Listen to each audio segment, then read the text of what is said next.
Hello বিয়স, আসসালামু আলাইকুম। সবাই কেমন আছেন? তো আমরা বন্ধু বান্ধব সবাই মিলে চলে এসেছিলাম পাকন্দিয়া থানা নান্দিয়া গ্রামে। এখানে নাকি খেজুরের রসের জন্য বিখ্যাত। তাই আমরা সকাল সকাল চলে আসছিলাম সবাই মিলে এখানে খেজুরের রস খাওয়ার জন্য। তো দেখেন, গাড়ি দিয়ে আসার পরে হাত পায়ের কি অবস্থা, মনে করেন যে হাত পা জাম হয়েছে, মনে ঠান্ডায়, এত ঠান্ডায়। যারা আসবেন খেজুরের রস খাওয়ার জন্য এই নাম্বারে যোগাযোগ করে তারপরে আসবেন, বুঝছেন। আর এই দিক দিয়ে দেখেন বাইস্তা সারা রাত না ঘুমায়, এখন আগুনের পারে আইসা ঘুমাইতেছে। আর এখন দেখেন চাচা রশি বের করতেছে, গাছে উঠবে, গাছে উঠা রস নামাবে আমাদের জন্য।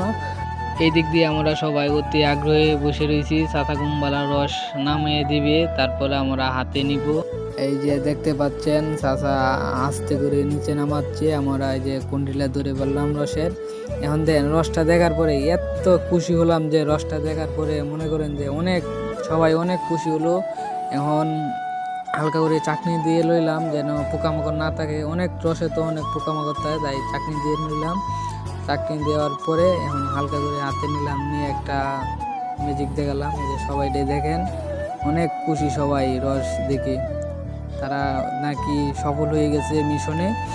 তো চাচা গ্লাসটি একটু পরিষ্কার করে দিচ্ছে যেন রস আমরা খাইতে পারি, ময়লা না থাকতে পারে। এই যে দেখেন, এটা হচ্ছে আমার ছোট ভাই, তো সে রস ডালতেছে এখন। এই যে দেখেন, সবাই দেখেন কিভাবে রস খাইতে হয়। এই যে দেখেন অনেক স্বাদ, কি বলবো, স্বাদের উপরে স্বাদ।